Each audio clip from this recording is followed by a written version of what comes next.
Dari Tanah Sunda yang asri, Komisi Pemilihan Umum Kabupaten Majalengka mempersembahkan. Oke, saat ini saya sudah bersama dengan narasumber kita hari ini. Beliau ini Ketua DPC Partai Gerindra Majalengka ya Pak. Dan saat ini juga beliau merupakan anggota DPR RI Dapil SMS ya Pak. Membidangi Komisi 11 ya Pak, mohon maaf. Benar ya Pak? Di Komisi 11 sendiri keuangan dan perbankan ya Pak? Nah oke nih Pak, intermezzo aja ya Pak, biar teman-teman pada tahu sebenarnya kalau di Komisi 11 itu bahasnya tuh terkait apa aja sih, kan kalau kita sendiri taunya tuh perbankan, keuangan. Nah cakupannya itu seperti apa sih Pak? Oke.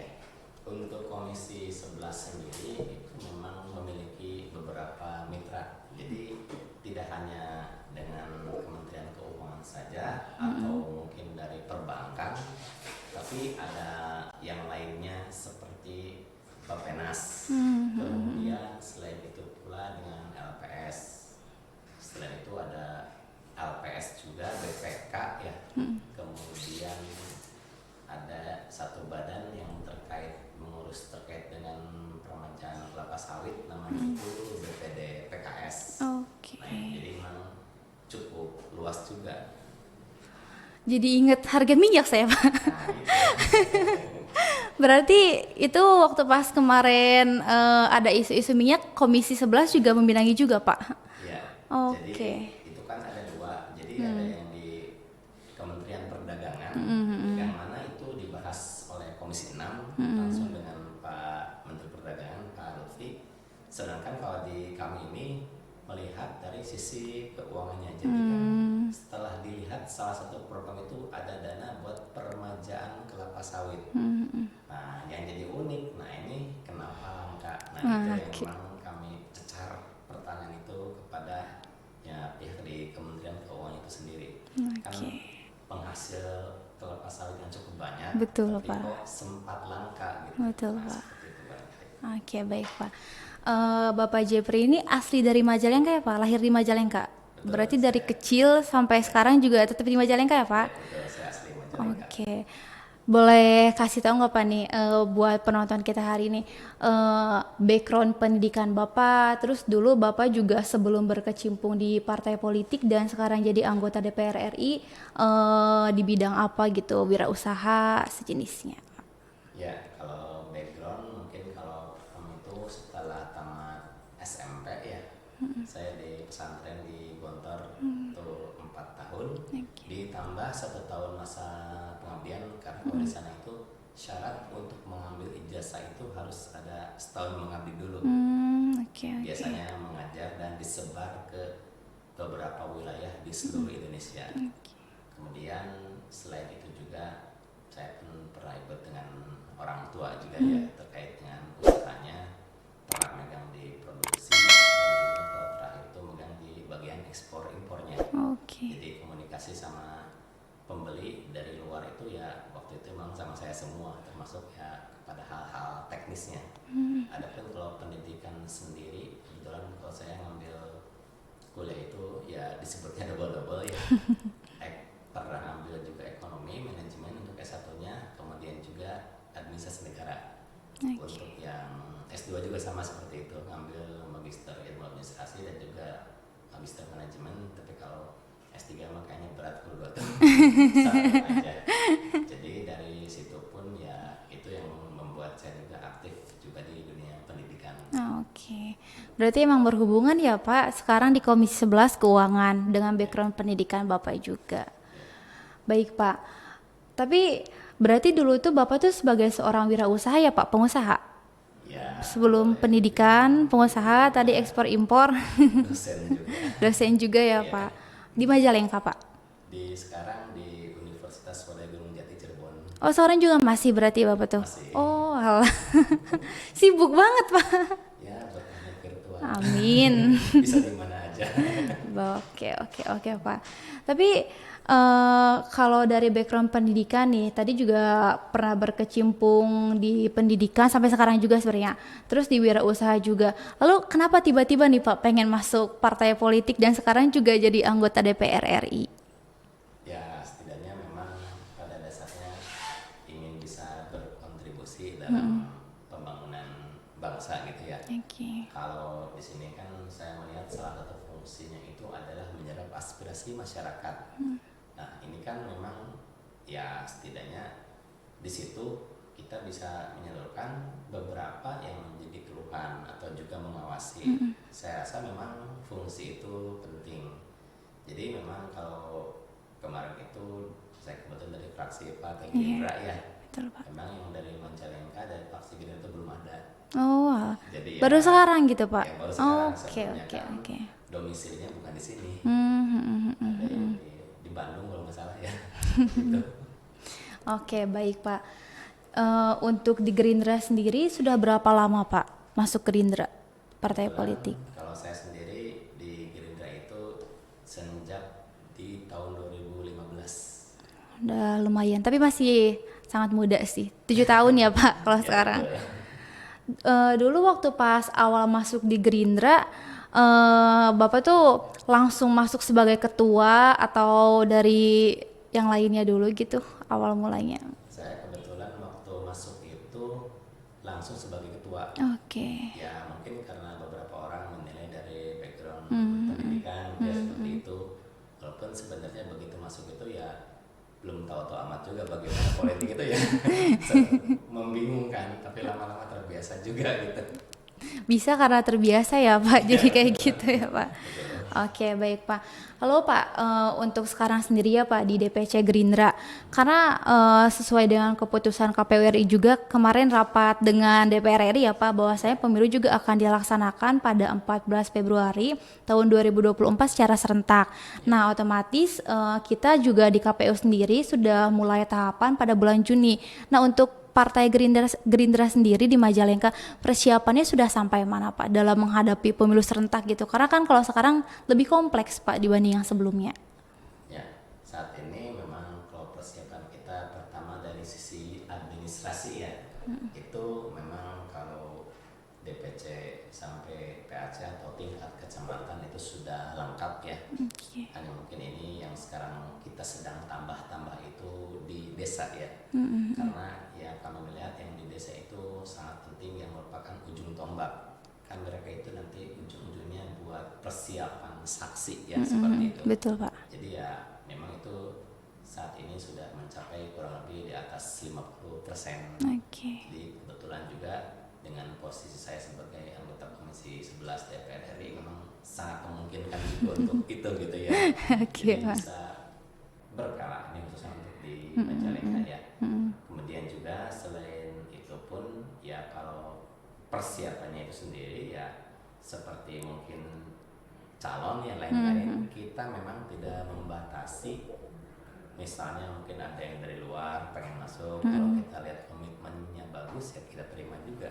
Oke, baik, Nah, kalau baik, Pak. yang periode lalu juga kan itu ada yang sekarang jadi ketua fraksi itu tadinya bukan anggota Oh, Gerindra. iya. Dia kan dulu pernah daftar di PAN ya, tapi nggak masuk, sekarang daftar ke kita ya kita welcome. Oke, Alhamdulillah baik. berhasil gitu seperti itu.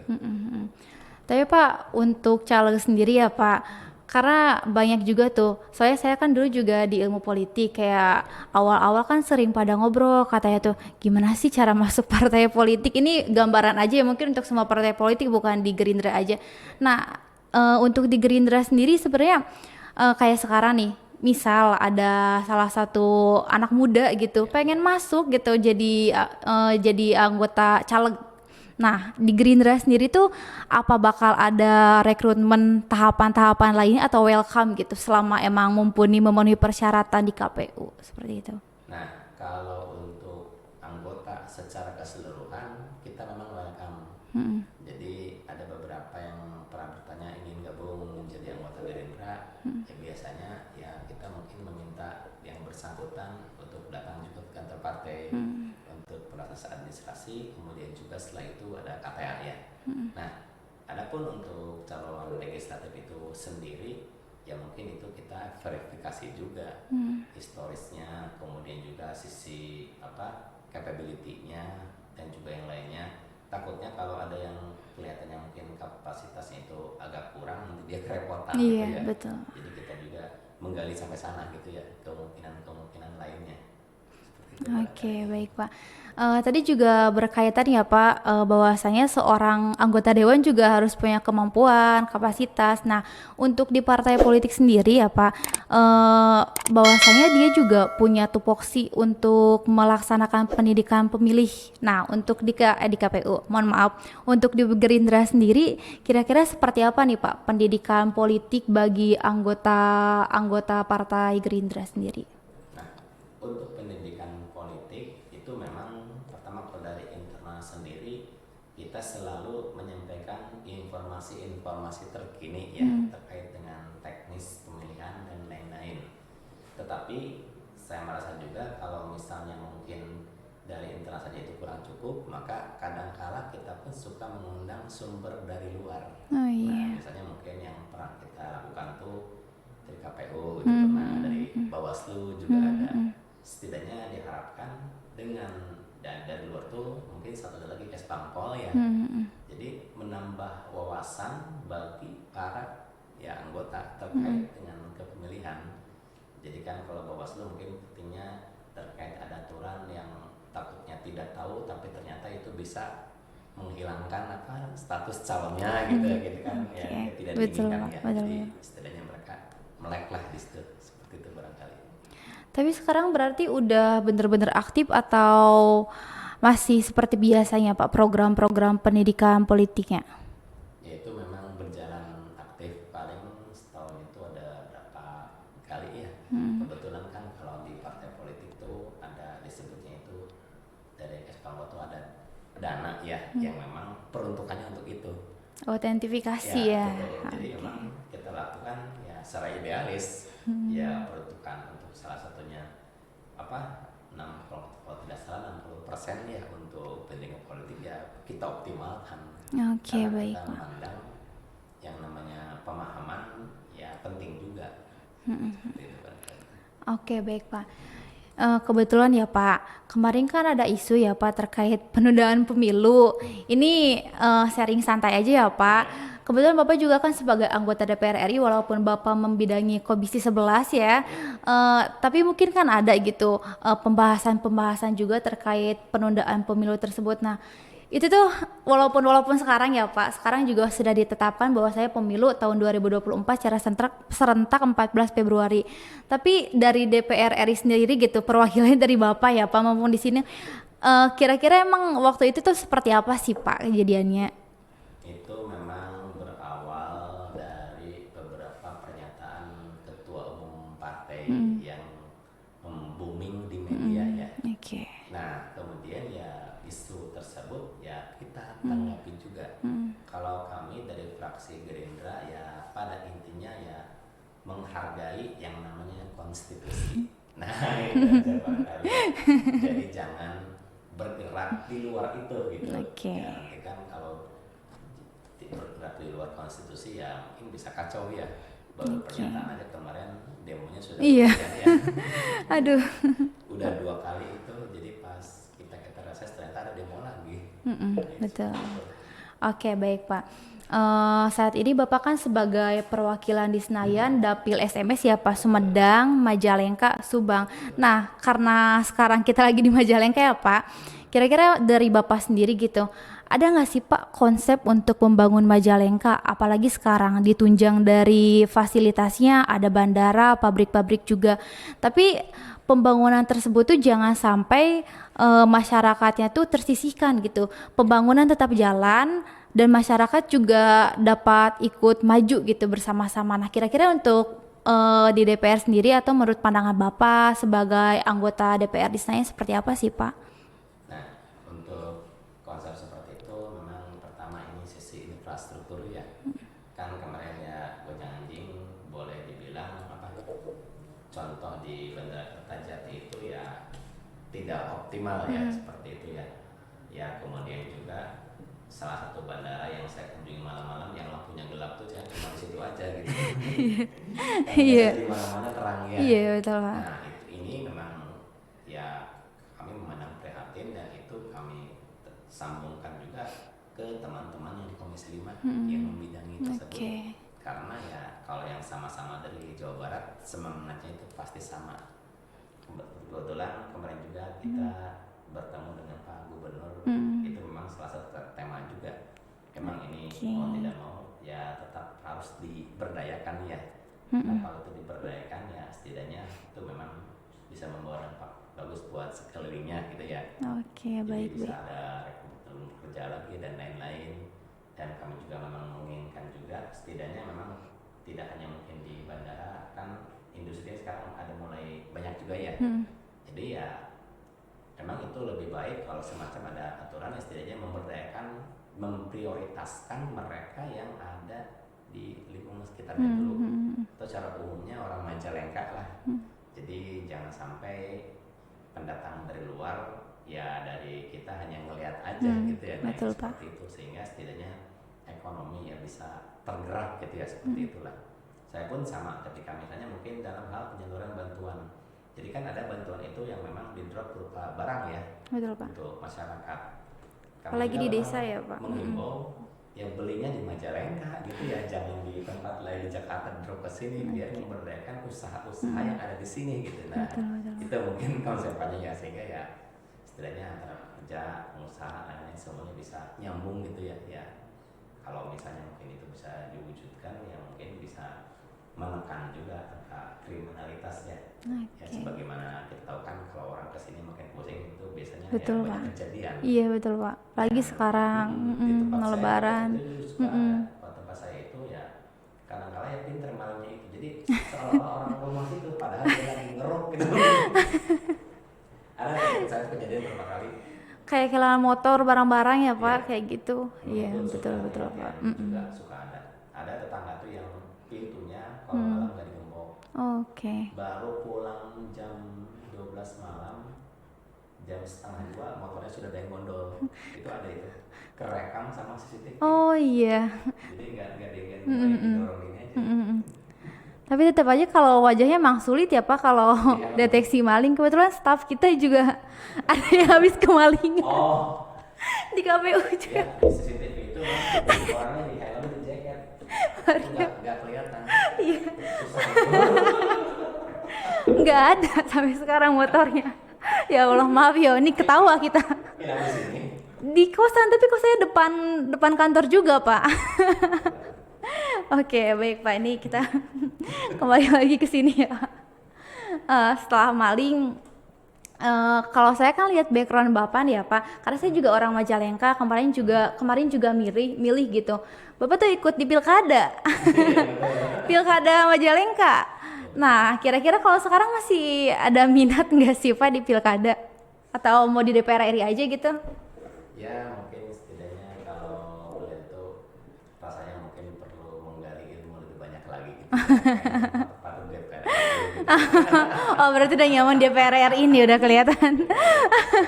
Kalau misalnya ada memang dikehendaki dan pulang bagus ya jadi sama. Tapi saat ini sih memang kalau dibilang teman-teman yang terjadi kan udah senior. Gitu. Oke, Jadi, baik, setidaknya memang saya mengamati dulu belajar dulu gitu.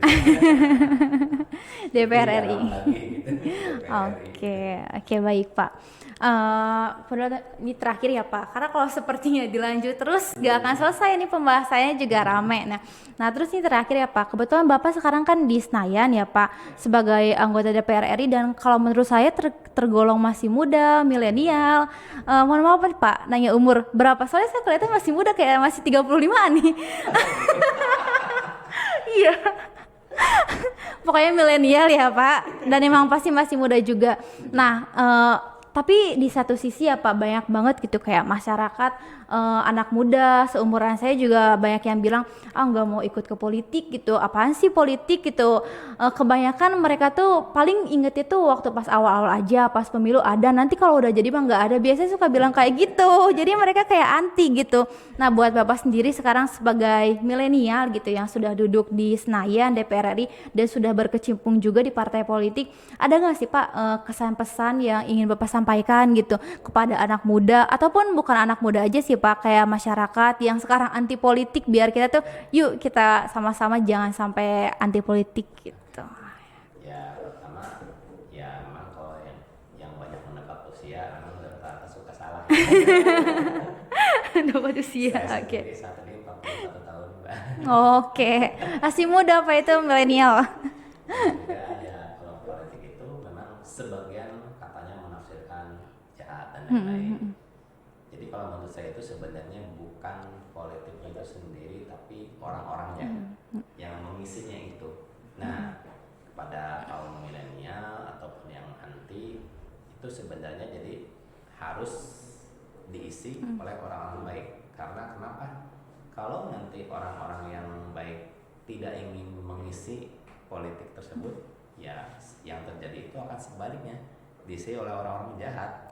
Jadi ya orang-orang yang baik-baik yang gimana itu ya memang mau tidak mau harus berkecimpung dalam rangka ya setidaknya membangun bangsa yang memang lebih baik, ya terutama ya itu kalau yang baik-baik pasti enggak korupsi ya. Betul, Pak. Barangkali. Harus dimulai dari diri kita sendiri ya, Pak. Jadi Oke. dulu bagaimana di lain-lain, jadi ketika terjun itu memang niatannya benar gitu ya. Oke, baik. Bukan yang niatannya ya semacam pesta 5 tahunan. Jadi kalau yang benar itu kan ya berarti ya setiap waktu dia on gitu ya. Betul, seperti Pak. itu. Jadi berkontribusi ke masyarakat dan lainnya seperti itu Bang. Oke, baik Pak. Memang untuk terjun di politik tuh bukan hanya kita harus duduk di DPR atau Senayan, dapat kursi di pilkada dan lain-lainnya. Tapi kita untuk ikut andil gitu, bisa memilih dalam pemilu saja itu sudah disebut sebagai pemilih gitu, sebagai pemilih, dan kita juga sudah ikut andil untuk keberlangsungan negara kita gitu. Oke, baik Pak, terima kasih untuk waktunya sudah mau berbagi dan sharing-sharing santai sama kita ya Pak. Terima kasih untuk waktunya. Mohon maaf apabila tadi selama saya ngobrol-ngobrol ada salah-salah kata ya Pak. Kita ambil yang baik-baiknya aja, yang buruknya kita buang. Oke. Billahi taufiq wal hidayah. Assalamualaikum warahmatullahi wabarakatuh. Waalaikumsalam. Makasih Pak. Jangan lupa buat